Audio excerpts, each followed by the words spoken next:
industrial image and etc. He said, yes, that is true.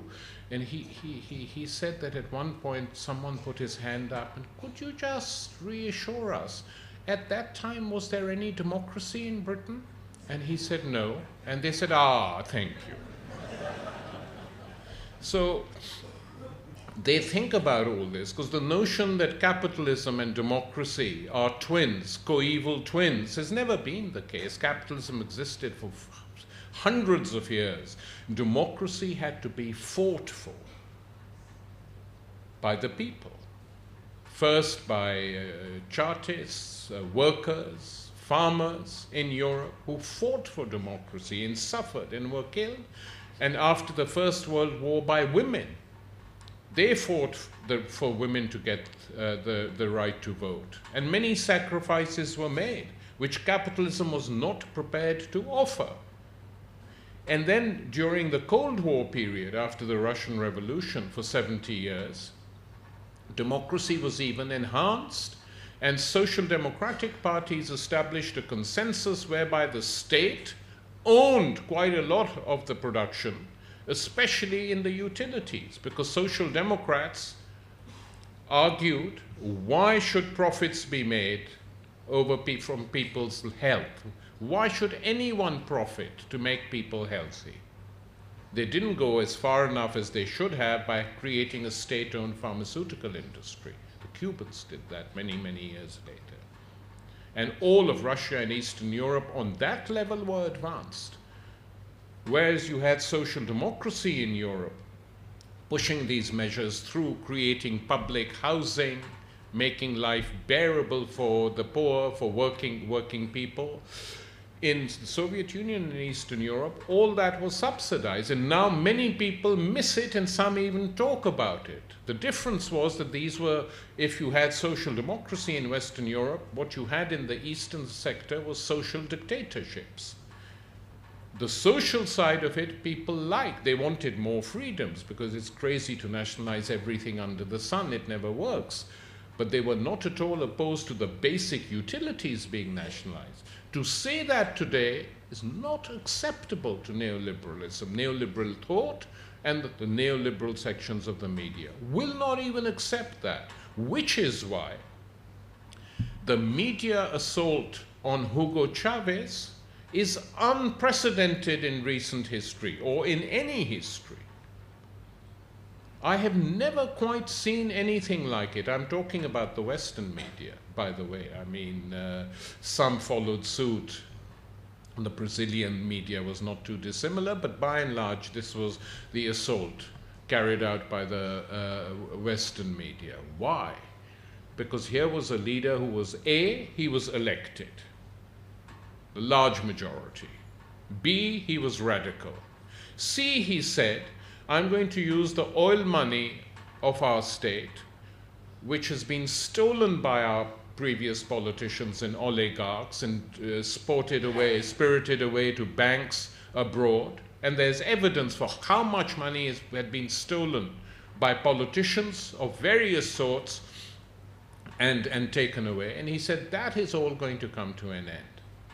And we are going to use that money to build a new education infrastructure so all our people can be educated free at a primary, secondary, and university level. We're going to build medical universities to teach our people to be doctors. We're going to provide health, etc. And they have begun to do it. The program isn't complete, but that country is already, if you go to areas, being transformed. Many difficulties remain. And this was the fear in the United States and Europe, that if this is successful, what if it spreads? So the sustained campaign I have never seen. In my book, Pirates of the Caribbean, I've analyzed in detail what was written in the New York Times, in the British press, in the Spanish press in particular, and the French press. Total poison. And the same things were written. I've analyzed this. The language was the same. So I've said it, all these newspapers were wasting money. They should have had one correspondent and published his pieces in all their papers. Why send 6 correspondents to produce the same poison when one can do it quite effectively? And it was astonishing. And on the other side of this, when the Venezuelan model took South America over, it was not so, people didn't care about the other countries because they didn't have oil, but Venezuela they targeted, one of the largest producers of oil, and this is what he was doing. And the Venezuelans said to the new regimes, and we will provide you with subsidies, no interest subsidies, if you do the same programs in your countries, educate and help the poor. And they did. They did it and are still doing it. And that's what broke the isolation of Cuba. The fact that all these governments had come up in different ways and were helping Cuba. But to return to the media, and this is the other side of things, the private media networks, which were a huge majority in all these countries where these governments came to power, were viciously hostile to all of them. 95%, not more than that, 98% of the media in Venezuela, Bolivia, Ecuador were hostile to these new leaderships and new political movements, wanted them crushed, but still they won. That is what I say to people who get over-obsessed with the power of the media. And it almost becomes an excuse sometimes. We can't do anything because the media is so powerful. Well, the media is only powerful as long as you let it be that powerful. And social movements and popular movements can ignore all that. It was the same on the Iraq war on a sort of another level. That, you know, there were 1.5 million people demonstrating against that war in Britain, 2 million in Madrid, 3 million in Rome, millions all over the United States. And when the opinion polls were taken, in America, a small majority was in favor of the war, not that big. In Britain, it was 50-50. No, less. I think the anti-war people. In France, in Spain in particular, there was a strong feeling against. I can't remember the figures in Germany, not so different. Unaffected, the governments, by this. The media was unaffected by these figures. Today, the figures on Afghanistan are very high. 80% of British people don't want their troops in Afghanistan anymore. Even the Eastern European countries, who were desperate to get rid of their tutelage to the Soviet Union, but who've now happily become satellite states of the United States and were desperate to send troops to Afghanistan. Even little Georgia said, please, please take a few of us as well. And the Americans said, we don't have enough planes at the moment. Even in these countries, Poland, the Czech Republic, a majority of citizens are opposed to having anything to do with these wars. And yet the elite carries on without regard for popular opinion. And this is where the media comes in handy. But once you have popular movements that are really offering proper social and political alternatives, then you can jump over the media. I mean, they still scream and shout in Venezuela. I've been interviewed by them many a time saying, you know, why is someone like you who is not even from South America so interested? And I said, we're internationalists. We're interested in the whole world, you know, and we want this model to spread. So they panic. And then the last episode in this was with the crisis in Europe at a peak after the crash of 2008, Greek collapsed. It just collapsed. And movements arose. There were 12 general strikes, and a new party of the left emerged, which was an alliance of most of the left groups called Syriza, a left alliance.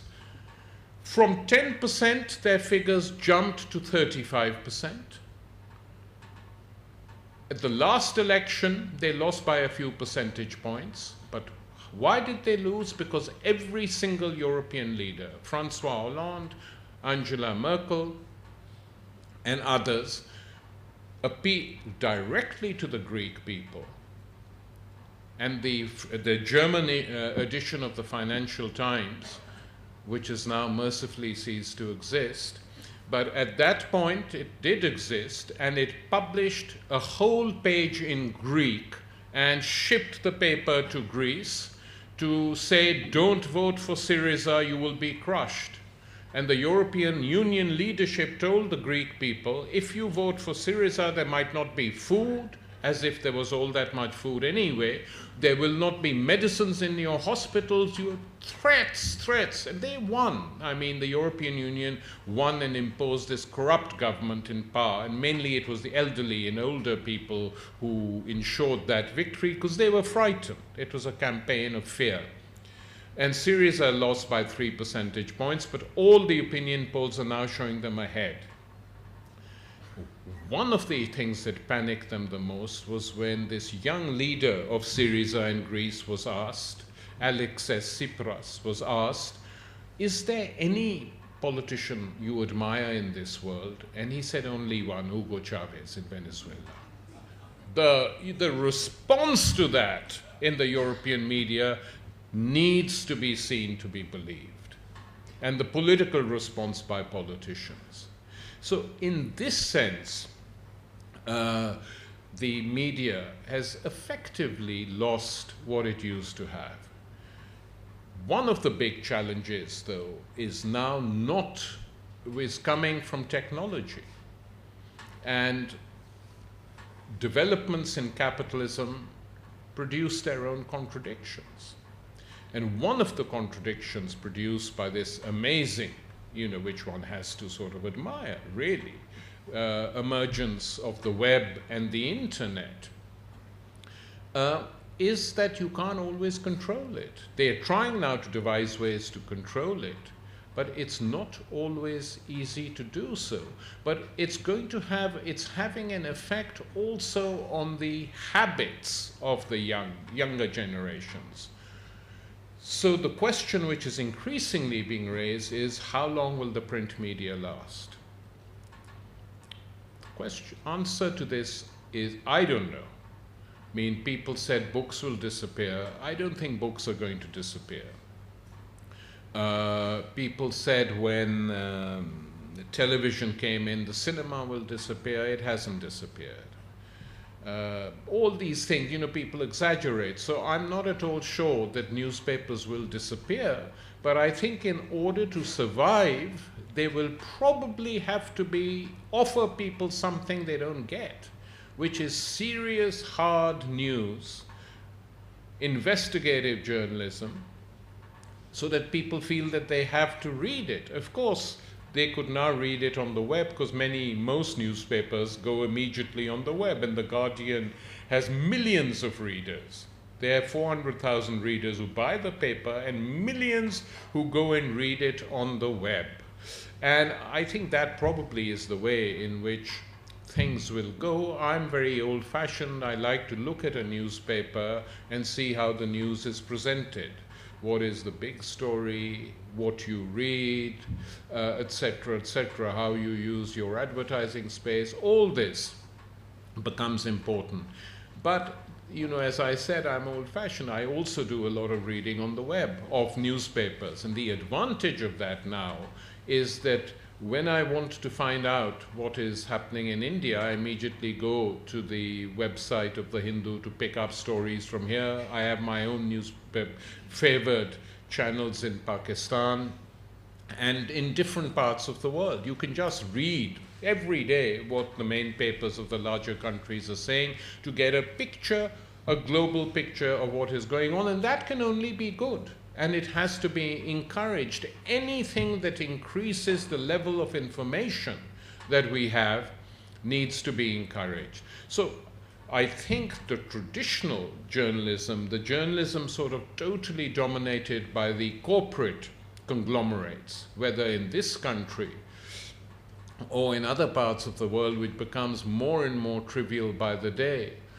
So that occasionally you have anchors who have no idea what you're even talking about. They ask a question, you reply, they have no idea what you've said, and move on to the next question. I remember I was in Belgrade last year, one of my books had been published in Serbo-Croat, and the publishers had got all the publicity, and they said, well, you have a big media program today, and we'll start with breakfast television. And I said, please, no. And they said, you have to do it because it's the most watched. So I went, I said, okay, if you insist. So I went and waited and saw them doing their exercises, you know, young women sort of scantily attired, doing their exercises for the breakfast audiences in neoliberal Serbia. And finally my turn came. I mean, they interviewed some pop star, etc. And finally my turn came, and she turned to me and said, "Hi, how do you like Belgrade?"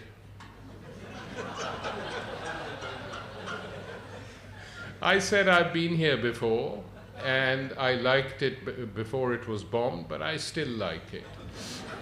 No impact at all. Oh, good, good. Have you many friends here? I said, yeah, I have many friends here, and they are this and that. No interest at all on the intellectuals who live there locally.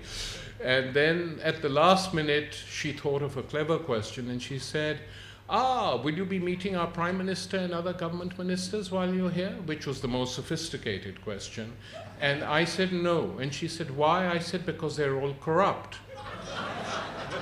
And suddenly, for the only time, her face went, and she said, okay, thank you for coming. Bye, thank you.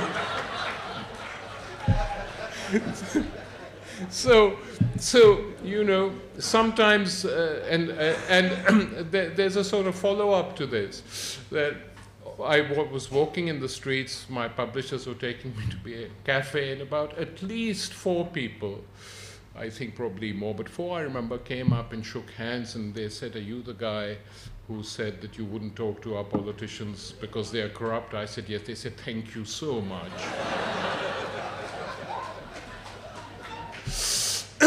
So it's this form of television which people are encouraged to watch, which is absurd. Which is why, incidentally, so many filmmakers have started making documentaries. Michael Moore, Oliver Stone, and many, many young people who feel the only way they can get the truth across is make a documentary, put it up on YouTube. And you see how suddenly a good documentary made by a filmmaker saying something zooms, goes up, travels all over the world. I got this from Turkey during the recent uprising in Turkey. I got 2 documentaries, 10-minute documentaries, which just, you know, I was stunned by what was going on. So when they invited me, I immediately went. But this is how I found out. The papers reporting it was there, but it was very weak. You had no idea of the scale of the repression that was taking place under Erdogan in Turkey. So these are very important technological developments, and we can't write them off because that's our future, and especially the future of young generations coming into journalism today. And that this means gives you certainly an advantage which the old generation, my generation and older generations and me, we didn't have. That in the old days when you wrote an article and it wasn't published, that was that. You know, you spent a lot of time on it, you wrote it and published. If they didn't publish it, okay, bad luck. Now you can publish it yourself. And often if it's good, it travels, not just blogs, but a number of websites. You know, liberal websites like Salon.com in the United States, the Huffington Post, which has now been corporatized, unfortunately. But the Salon.com has some very, very fine pieces of journalism on it. Counterpunch, for which I write. Also, I mean, it's more uneven because they don't have enough money to have a staff to edit. They do it. Etc. But Counterpunch, for instance, when I ask how do you fund the tiny staff you have, they tell me, well, you don't read it, though we send it to you, but we have a little magazine called Counterpunch magazine, which has subscribers, and we publish longer essays and stories, which we don't on our website, and the the subscriptions help us to maintain the website, and then people, of course, in America, there's a tradition of donations, they come too. So these are not unexciting things. They don't make you that much money, and sometimes you have to do other jobs and do this on the side, even though it's probably more important for you. But I'm saying this is that one attacks the sort of vices of modern journalism, not to give up on it, because it's extremely important. And what is extremely important is to learn some things from the old craft, which is that when you write a story, has to be done as accurately as possible, regardless of your own political views. And you cannot publish a newspaper or even a website in which you completely slander your enemies. That is something we have fought against, because we've been slandered too long. So their views have to be given. Coverage has to be given, even though you might despise them. But if they're important in your country where you are, then they have to be covered.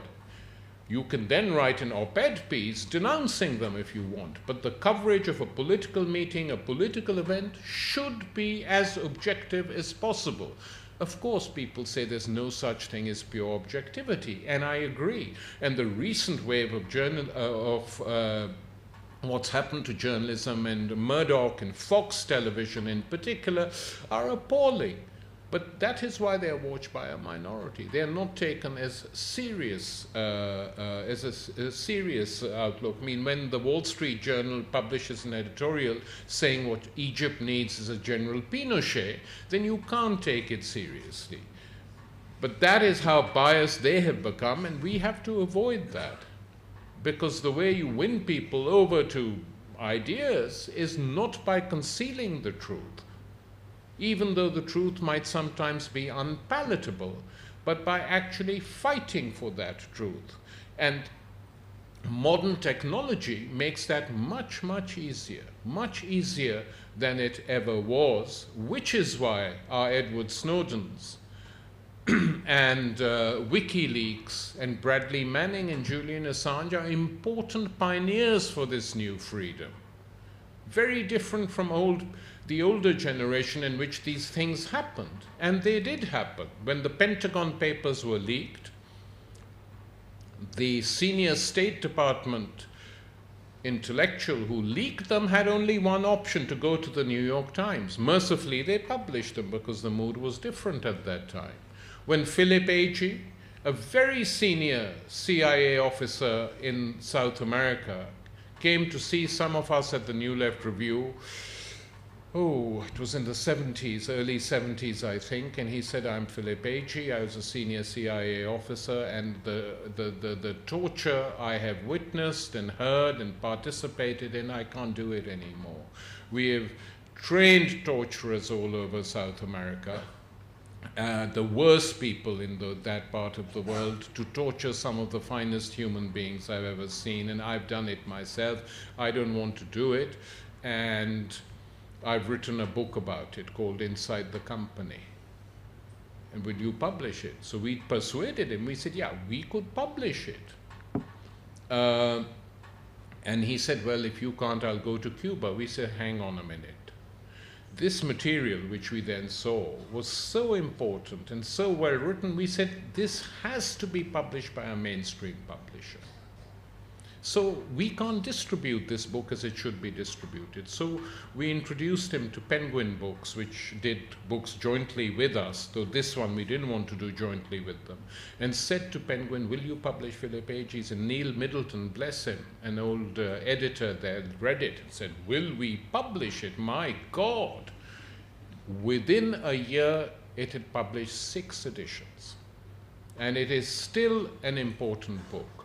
So you will always find, people, someone, I think Outlook magazine asked me, "What do you like about America and what do you dislike about America?" And I said, I dislike its economic system and its foreign policy and what it does to other countries. But I like the fact that it produces people like Philip Agee, like Edward Snowden, like others, Bradley Manning, who have the nerve and the guts to challenge the system, and that speaks in its favor.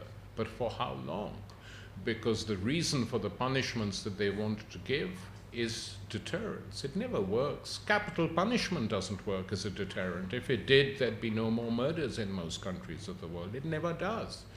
So it's not going to work in this regard, because you can never foresee who amongst you in official circles is finally going to say enough and no more. And that is the quality I admire most in these whistleblowers. And that is why investigative journalism is very important. One bad effect of the internet is speed, just speed. They want things immediately, now. Do it quickly. That's not necessarily a good thing. For some things it's fine if you're witnessing something. But for a more reflective article, it needs time, even 4 hours. So tweeting and Facebooking is not that helpful, apart from saying, me, I'm here. It's me and I'm watching it. Fine, you can do that too. But all I'm saying is that if that becomes a substitute for serious reflective journalism, then it will be a defeat, and it's up to the young generation, up to all of you here who have become students and will study further, I hope, to see that that doesn't happen. Thank you very much.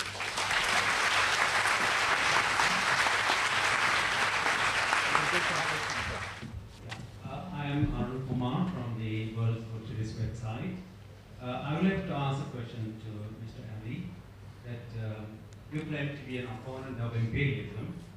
Then how can we explain the fact that you have signed a statement released by the International Socialist Organization on May 1st this year, titled Solidarity with the Syrian Revolution, in support of the imperialist orchestrated conspiracy to remove the regime of Bashar al-Assad? The Syrian situation is this, that to completely support the Assad regime is unacceptable, because he made every single mistake in the book. For the first 4 months after the uprising, it was totally peaceful, totally and completely peaceful, and led, by the way, by many men, in Aleppo in particular, by Syrian communists who had served a long time in prison, people I was in touch with.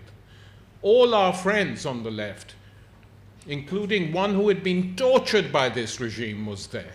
So there was no imperial intervention at that time planned. So of course one had to support the uprising, and if Assad had been more intelligent, which is asking too much, but if he had been and had done a negotiated deal with the opposition, which they were offering for a new constitution and elections, it would have been much, much better. But when he started using the violence himself, then most of these people were left, they had no means of responding. And that is when the jihadis began to take over, and my criticism of them or any imperial intervention is very clear. Totally and completely opposed to it. But we have to keep a clear mind. There were reasons why this uprising burst in Syria. It didn't just fall out of a clear blue sky. Decades of repression, all parties banned, people tortured. And I met and spoke with some of them in Damascus when they'd been released. So we know what's been going on, and if people want a democratic constitution and elections, one can't oppose it. That is why I signed that. I've also written very forcefully against any imperial intervention and against any jihadi takeover of Syria at the same time. One can't completely ignore why these things happen. Then you become uncritical, which is not a good thing. Sir, my name is Udasundar. I am a student at the Asian College. Now, if we look a little closely at public debate in the United States over the entire NSA and Snowden revelation issue, there doesn't seem to be much shock and awe among the American people about this. Actually, they're not really appalled by the fact that their own government is spying on them. They just say it's metadata and whatnot, and they just have all records and whatnot. And even if in certain situations, people in the West do dissent against their governments don't really care, like you just said, right? They don't really respond to public pressure. So in a context where most outlets or most avenues of information dissemination are controlled by all the Rupert Murdochs of the world, and there aren't enough avenues of counterculture available, what At what point will that tipping point come where public debate will be, or public discourse will become assertive enough for governments to take note of that? Because this doesn't seem to be happening right now. Well, you know, it will vary from country to country. I mean, what the South American governments did cleverly and intelligently was not to ban any of the opposition papers and networks. Instead, they created new channels.